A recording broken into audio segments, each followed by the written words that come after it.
We are officially 1 week into the NHL Stanley Cup playoffs, and let's just say this has been one of the best playoffs I've ever watched for hockey. We have a couple teams on the verge of being swept, including the Tampa Bay Lightning and the New York Islanders, and a few teams who, well, haven't started off so great like the Dallas Stars. So today what I wanted to do was look at every single team and talk about the weakest part of their roster and what they can do to improve it. So we'll go through each series and just quickly touch on every one, just to give you guys kind of an update on how series are going and how some teams can turn it around and other teams can pretty much finish the series off now. Now, before we get into the video today, I post daily NHL and hockey related content, so if you haven't subscribed to the channel, make sure you do that now, and let's get right into it. First series, we're going to be talking about the LA Kings versus the Edmonton Oilers, and this one's a pretty easy fix for both teams. Right now, the LA Kings' biggest weakness is their penalty kill, and the Edmonton Oilers' biggest weakness, I'm sorry to say, it's their goaltending yet again. Stuart Skinner has looked incredibly shaky, and I've had a few comments from you guys talking about how he looks a lot better than last year, and sure, he does look a little bit better,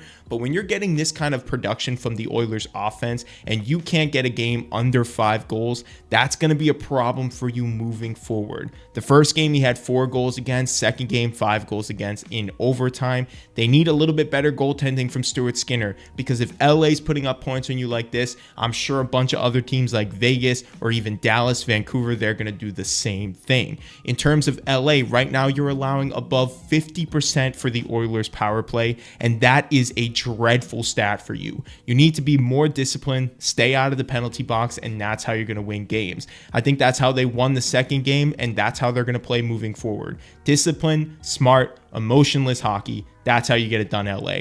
Now, I still have Oilers winning this in 7. I think this is going to be a very tight series, but it wouldn't surprise me at all if LA gave them a run for their money. Still, Oilers in 7. Don't get that twisted. That's why I have coming out of that matchup, but I think it's going to be close. Moving on to the next series, the Vancouver Canucks versus the Nashville Predators. And maybe this is going to surprise you, but I think the one thing the Predators need to work on is getting more production from their depth.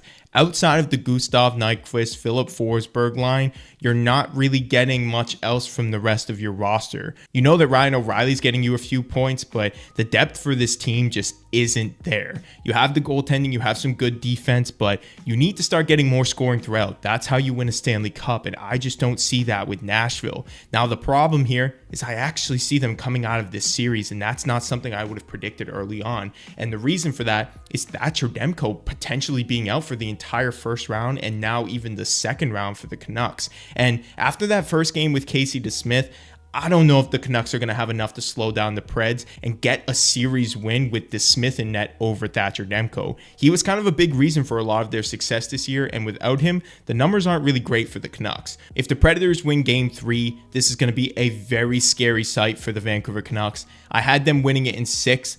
I think that Nashville or Vancouver will pull it out in 7. I'm still leaning a little bit towards Vancouver because I think the talent is just there, but I might have to change my mind if they come back and win Game 3. That's going to be a tough comeback for the Canucks after losing 2 against a team that they are heavily favorited against. Moving on to the third series out west, we have the Vegas Golden Knights versus Dallas Stars, and I genuinely have nothing to say about the Vegas Golden Knights. This roster is flawless from top to bottom. They have superstars, depth scoring, great defense, and even 2 goalies who are ready to go and proven in the playoffs at any given moment. Thompson's already looked great, and if something happens with him, you immediately can go back to Adin Hill and know what you're getting.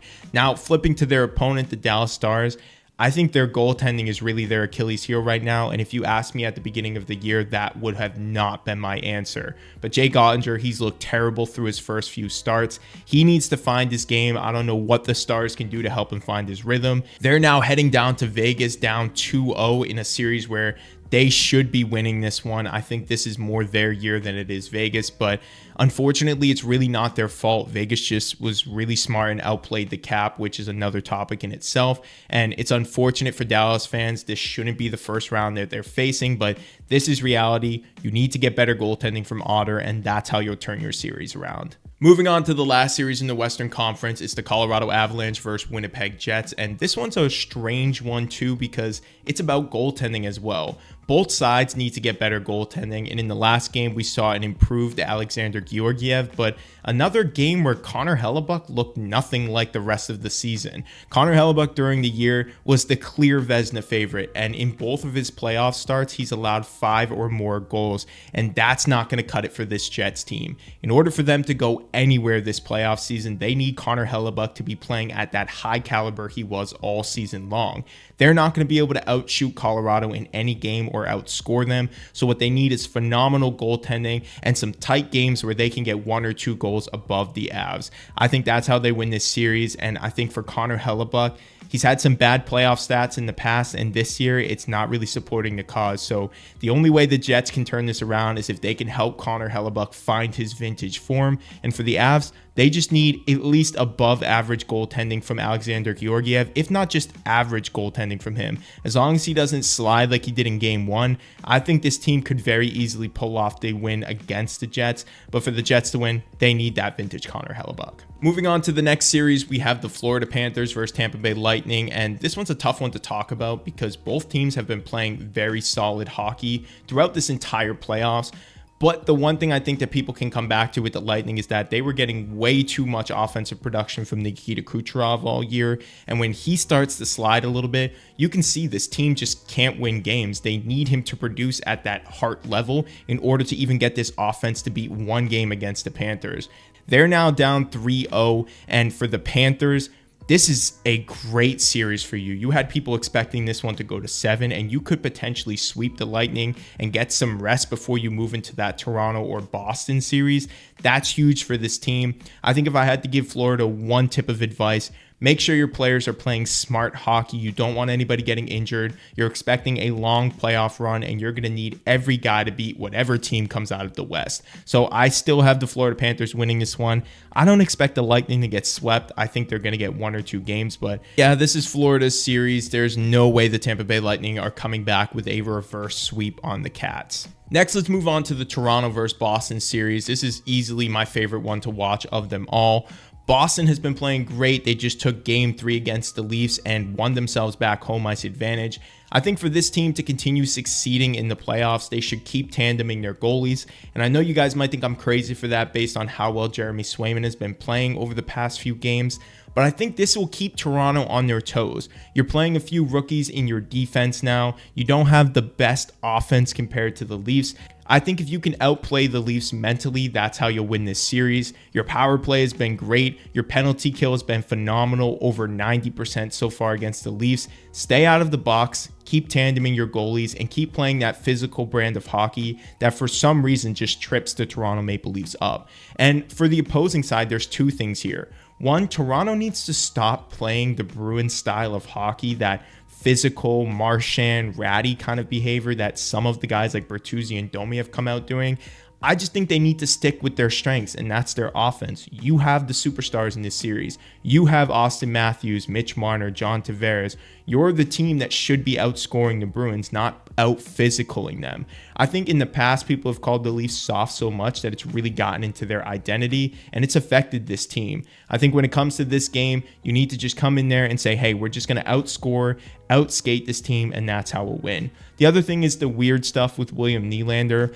That interview of him smiling, it just seems weird, laughing about the whole situation. If he's really hurt, let your fans know and game plan for the future. If he's not going to come back, then that's kind of what you need to prepare for. But if he is going to come back, maybe don't make it seem like such a joke with the whole concussion thing. It just is a bad look, and it's leaving your fans a little bit questionable about the coaching and the players right now. So that's how I see this series going. I still see Boston winning this in 7. But if William Nylander comes back and Toronto can fix their game plan, who knows? They could come back and win this one. Next, let's move over to the Carolina Hurricanes versus New York Islanders. For the Canes, just like the Panthers, stay off the injury report. You need to keep Freddie Anderson healthy. Your offense is finally getting a lot of goals. Jake Gensel has fit in perfectly, so that was a great trade. Kuznetsov has looked great as well. Your defense is obviously going to be elite for the rest of the playoffs. Just stay off the injury report and you'll be fine and should be able to go deep this year. As for the Islanders, it's done. This team, they didn't have the offense to do it. Their goaltending is in shambles. The fact that Ilya Sorokin is struggling this much, it's just a sign that this isn't your year. You're down 3-0, you're not completing the reverse sweep, and I think it's pretty much time to just call it with this team in this series.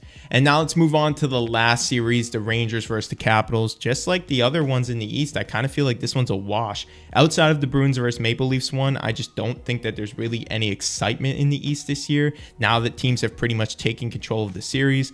The Rangers keep playing with that confidence. I've loved everything about this team. Guys like Keandre Miller are so underrated. I also just love Mika Zibanejad and Vincent Trocheck. Trocheck is everywhere on the ice. Mika Zibanejad, he just knows how to play this game to a perfect level when it comes to the playoffs. Just setting up players perfectly, scoring in a timely fashion. The one thing I would say is just don't play down to your opponent. Last game, you kind of gave Washington a little bit of life, which is not something you want to do for a team like Washington who has nothing to lose. But I think you're clearly going to win this series in 4. I don't see the Capitals even getting 1. As for the Caps, we all knew this was going to happen. You don't have the depth to play these teams in the playoffs. Ovechkin has been a pretty big ghost for this series. I think he's only had like 1 or 2 shots on net. And without guys like Backstrom, Kuznetsov, you're just not the same team. There's an easier way to play this team now without those other stars. So they're getting swept. It's a great job by you guys for even being able to make it into the postseason this year with the roster that you have, but they're going to be bounced in 4. So good for them for making it. But yeah, that series is over as well. But let me know what you guys think about all of this. Which of these teams are you surprised being up in their series, and which ones do you feel like are in pure panic mode right now? Who do you have still winning in a lot of these series, and which one has been the most entertaining for you so far? If you guys haven't subscribed to the channel yet, make sure you do that now and like this video. I'll see you guys in the next one.